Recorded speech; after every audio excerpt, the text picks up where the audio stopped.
As the days are getting darker, the motivation to stick to your healthy habits are getting harder. But during this time, one area of your life you can really lean into that will pretty much improve every other aspect of your life is your night routine. I've examined all the top night routines from professionals in the health and fitness industry to create the perfect science-based framework for your night routine, whether you're busy and only have 10 minutes or you have all the time in the world.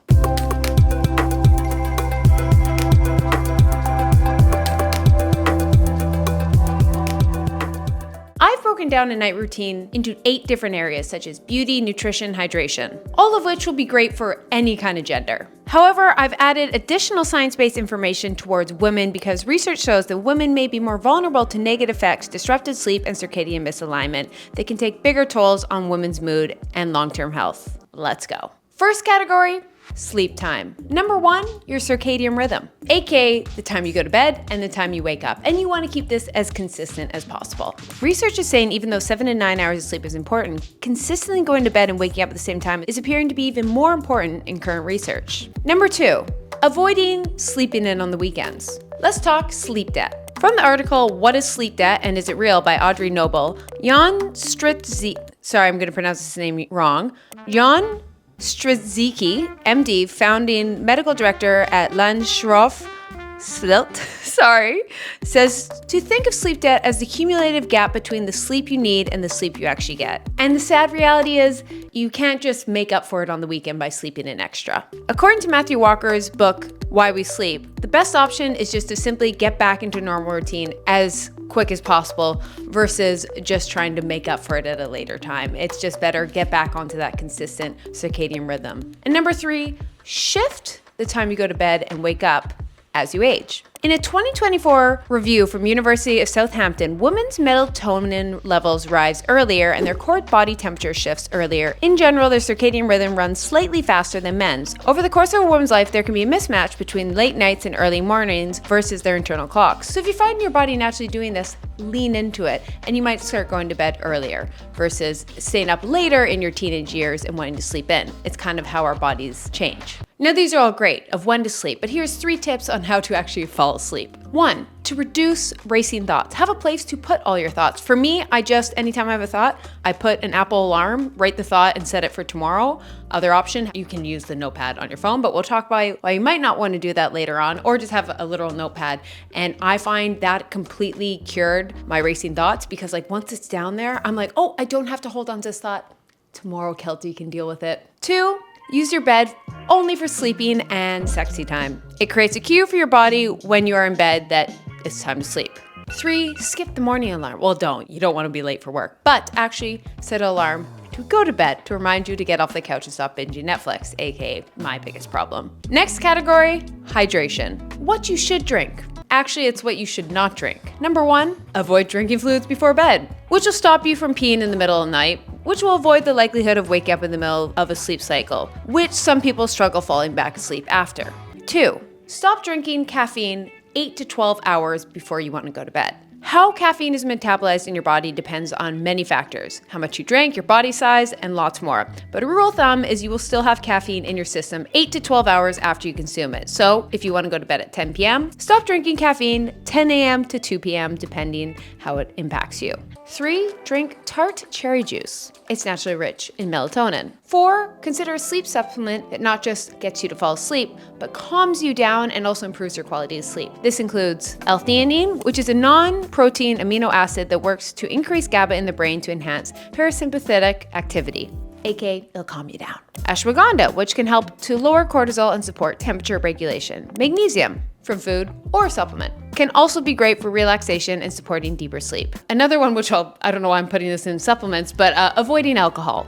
Because I always joke, it doesn't help you fall asleep, it just helps you pass out. It reduces the quality of your sleep so much that if you're using it to help you fall asleep, it's just better not to fall asleep.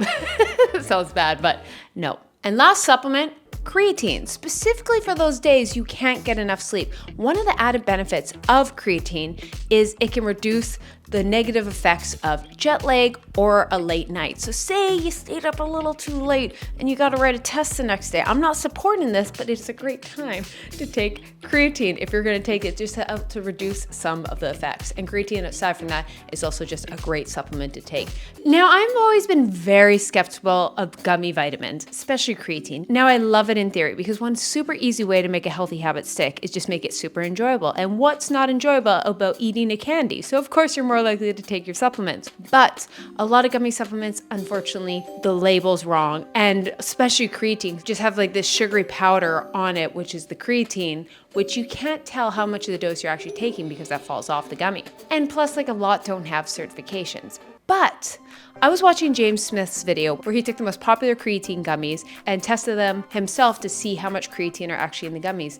And one supplement stood out, and that was Create, because it actually had the creatine in the gummy that was on the label. And if you watch my 30 days to take a creatine video, this name will sound familiar. Dr. Darren Kando, professor in exercise physiology, nutrition, and aging at the University of Regina. And he's responsible for some of the biggest current studies in creatine, aka he is the creatine guy. And then I found out who's on the advisory board of Create. Dr. Darren.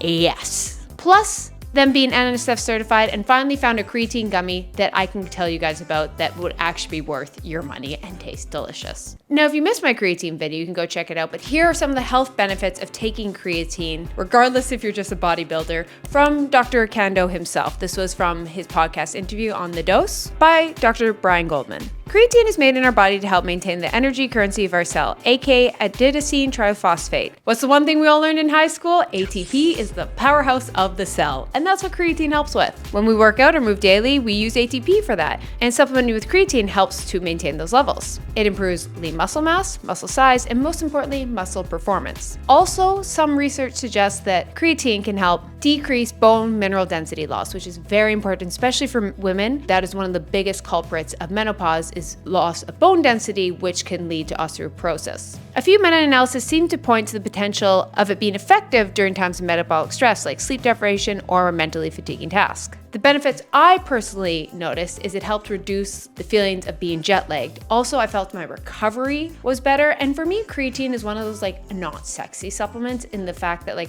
I'm taking it for the potential long-term effects I'm going to see one day when I go into menopause as I age, and really one of those like things in my toolkit to help increase my health span by helping me maintain muscle as I age. And so that's really something that I just take for my long-term health and wellness. And of course, I'm not going to talk all about these benefits of creatine and Create and not give you guys a deal. Go to trycreate.co/Keltie for 30% off your first purchase, including subscriptions. Next category, nutrition. Foods and habits that encourage sleepiness and improve your quality of sleep. 1. Go for a walk after dinner. It helps stimulate digestion. Walking after eating helps the stomach and intestines contract, which moves food along the digestive tract more efficiently. 2. Finish your last meal a few hours before bed. Now, there's this myth a long time ago. It's like, don't eat 2 hours before bed because it's going to store as fat. No. I'm not talking about that. Is absolute BS. It is calories in versus calories out. That your calorie expenditure and how much you take in is all that matters. How much you burn throughout the day and how much you eat. That's all that matters at the end of the day. And yes, there's nuances, but pretty much that's all. It's not like suddenly you eat a meal right before bed is stored as fat. But what will happen is digesting food takes energy. Your body has to do a lot of things. And how does your body get energy? From calories. So yes, your body has to work to break down food. Now, when your body's working, like exercising, what happens? It increases your heart rate. And what's one of the things that encourages you falling asleep and getting sleepy? Lowering your heart rate. So pretty much like at the end of the day, I could summarize this whole video in like one sentence is lower your heart rate before bed, makes going to bed easier. Boom, drop mic. It could have been a short. But that is one of the problems with eating before bed is you just are asking your body to do a lot. So I'm not gonna lie, I eat right before bed. And it's something I'm aware of. I'm like, you know what, it would improve my quality of sleep if I just finished my last meal a bit before bed. Now, I know one thing a lot of people do struggle with is late night eating. And one of the solutions recommended by a lot of registered dietitians is to fix this is actually eating more during the day so you don't finish your day so ravenous and hungry that you kind of have no self-control. Versus if you just have some bigger meals earlier in the day, first of all, you'll have more energy to do more during the day, and 2, you won't end the day so ravenous ravenously hungry. Also from Dr. Stacy Sims, ensure you eat enough during the day as we see that low energy availability creates hypoglycemic awakenings overnight. So the biggest solution might actually just be to eat more. Of course, I'm not talking binge eating disorder, that's a whole different thing, but just generally, if you just find yourself that ravenous, maybe try increasing your breakfast and lunch. 3, foods high in magnesium because it encourages calmness. Leafy greens, nuts, seeds, whole grains, lentils, avocados, bananas, and dark chocolate. The best types of magnesium supplements for sleep are magnesium L-threonate and magnesium glycinate. And consider having these foods at dinner. Category 4, decompress. One way to get tired is simply calming yourself down. A simplified scientific way, as talked about before, is just lowering your heart rate. Here's how to do it. 1, avoid exercise a few hours before bed. Of course, some people, it's the only time you can work out. Just realize it is increasing your heart rate, which may be a reason it's hard for you to fall asleep. 2, consider some calming activities. Meditation, stretching, reading a calm book, even watching a show. I personally always just aim for activities that I get bored of. Things that like 10 to 60 minutes after a while, I'm kind of like, I'm over this. And then the boredom becomes tired and then you're ready for bed versus something that involves doom scrolling that can suddenly it's 3 a.m. Category number 5, temperature, which can really impact your quality sleep and ability to fall asleep. Let's talk about what you can do. Number 1, do something that warms up your body a few hours before. I'm talking hot shower, sauna, because when you get out from those, your body naturally forces itself to cool down, which can encourage sleep. 2, your bedroom temperature, specifically in the warmer months or climates. Bedroom temperature, 65 degrees Fahrenheit, 18 degrees Celsius if possible. And if you don't have AC, use the fan to create air movement. In the colder months, you can keep a window open. Of course, use your common sense and don't freeze your pipes. And 3, let's talk men versus women. Anyone in a typical straight relationship has faced this dilemma of the men are always hot and we're always cold. Obviously not always, but I would dare to say 95% of us.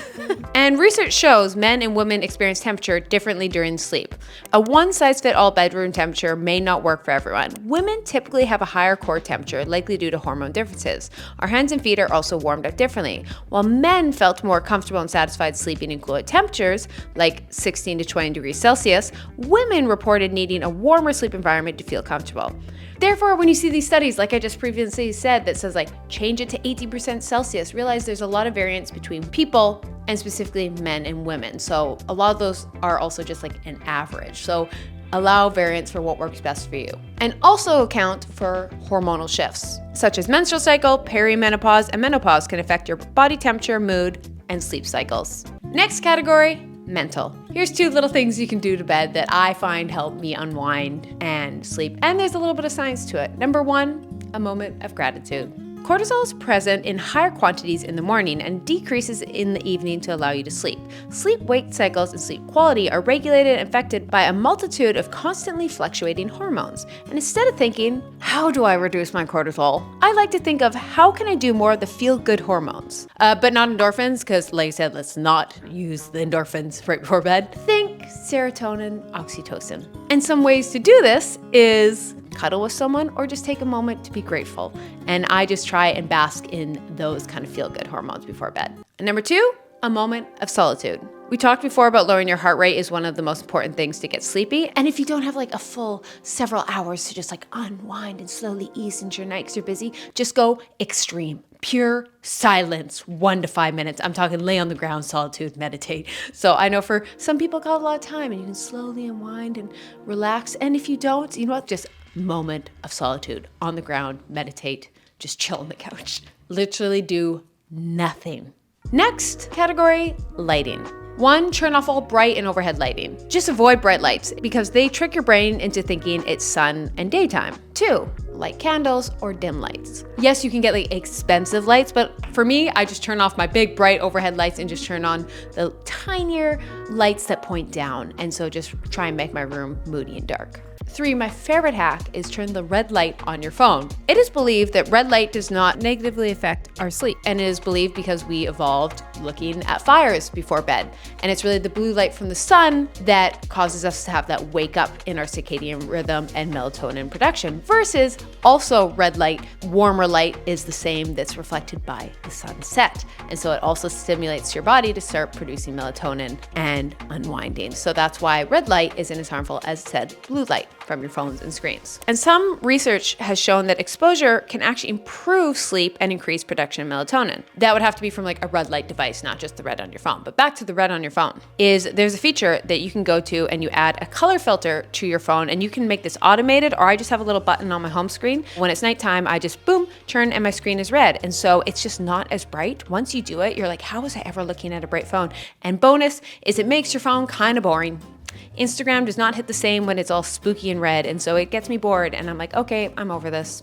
So best of both worlds. 4, blackout curtains. And 5, watch the sunset. Like we talked before, our bodies are evolved to the sunrise, and the sunset affects melatonin production in our body and a lot of other factors, aka our circadian rhythm. So on your little digestion walk after dinner, ideally it's with the sunset, and it will help signal to your body that it's time to unwind for bed. 5, your beauty routine. The science things to add. 1, brush your teeth. Goes without saying, brush your teeth before bed. People even say it's more important than in the morning. So if you have to pick one, dentist, comment down below. But I do believe if you had to pick one of the two, it's brush your teeth before bed. That's how important it is. I'm not saying don't brush your teeth in the morning, but 2, floss. It's the best time to floss because you have all the food stuck in your mouth from the day. 3, for skincare, the most science-based, constantly recommended from dermatologists is 1, wash off all the makeup. And even if you don't wear makeup, you just have sunscreen, the dirt from the day, it's really beneficial to wash your face. 2, a retinol if your goal is anti-aging, or an active of some sort like an AHA if you're younger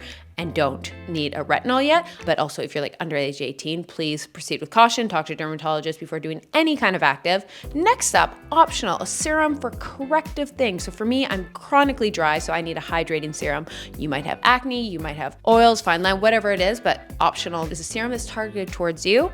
And the last thing, moisturizer. So really, it's just wash your face, an active for your specific needs, and a moisturizer at the end of the day. And you can add in a serum if you have specific needs. Last category, prepare for the next day. This is a little less science-based and a bit more just productivity world. Now everyone knows to be the most productive person, you have to have a morning routine.